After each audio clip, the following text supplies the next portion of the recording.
Are we restricted anywhere else by Krishna's mercy? Brahmabhuvanal loka punar avartino marjun mamupetya tu kaunteya punar janma na vidyate. Quote, from the highest planet in the material world down to the lowest, all are places of misery wherein repeated birth and death take place. But one who attains to my abode, O son of Kunti, never takes birth again. Lord Krishna, Bhagavad-gita 8:16. In the following story, we have two friends who grew up together. Their parents bought homes in the same neighborhood. The children attended the same schools. The two friends maintained closeness throughout the major transformations in life, such as graduating high school to attend university, getting married, starting a family, and so forth. Throughout the course of their friendship, they have always discussed the issues of the day, politics, news, sports. They even shared their struggles in areas like dealing with loss, choosing the best investments, and maintaining a single family residence. One day, the discussion turns to religion. One of the friends offers the following.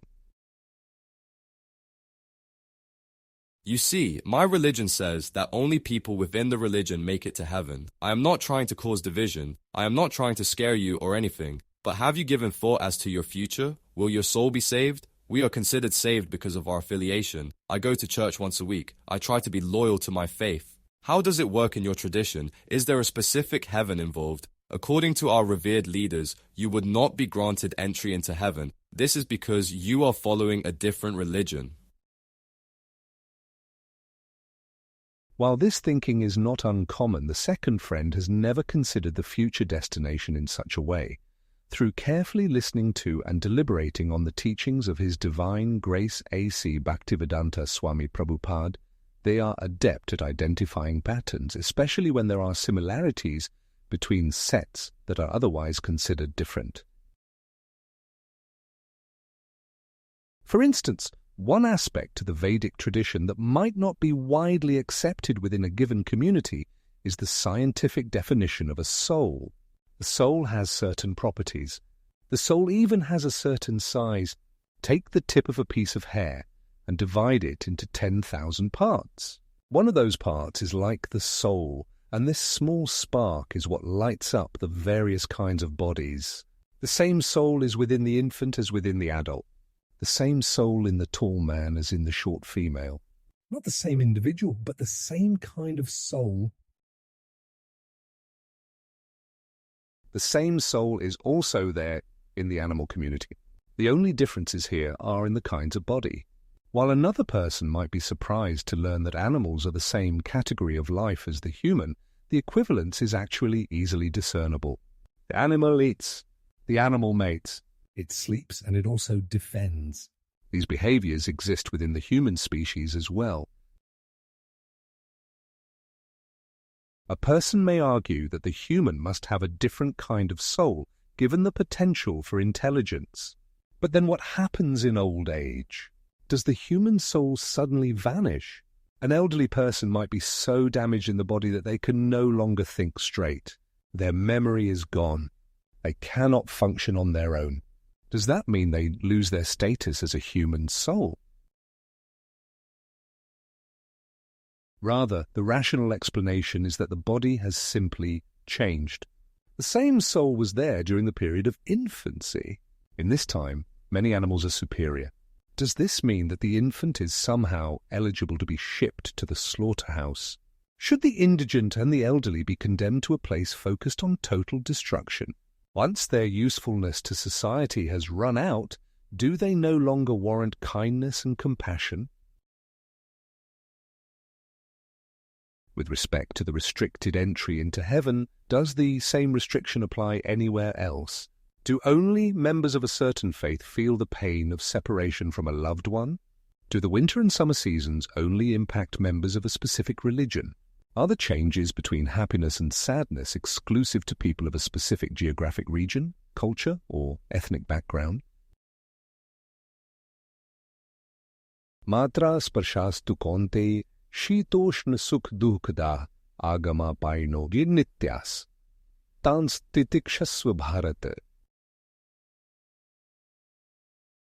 Quote, O son of Kunti, the non-permanent appearance of happiness and distress and their disappearance in due course are like the appearance and disappearance of winter and summer seasons.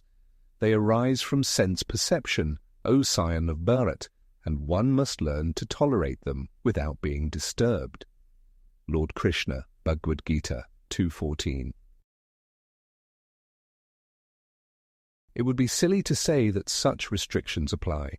Therefore, it is just as silly to say that only people thinking of the divine in a certain way will be eligible to place shift to reach a different destination. Bhagavad-gita explains that every planet in the material world is subject to birth and death. If there is birth on a particular planet, which is the end result of dying and going to heaven, then there must be a subsequent birth. There is one planet which is akshara, or imperishable. People who reach that planet never have to take birth again. The eligibility is based on consciousness, not affiliation with an institution. Any person can belong to any religious group, but how they think, how their consciousness carries forward, determines the future destination. The second friend explains to the first friend that while others may consider religious life in terms of strict lines of demarcation, such as in object of worship and book of study, real religion can only be one. We are either following illusion in identifying with the temporary body, or we are moving towards transcendence in understanding our position as spirit soul, part and parcel of the Supreme. The latter understanding is what creates the best destination moving forward, and since the transfer takes place through understanding, every individual is eligible for elevation. In closing, through understanding taking place where ignorance to erase, not to institution tied or fear of edicts defied, just as now roaming free, eligible for heaven is he. Provided consciousness properly set, faith and alignment with principles met.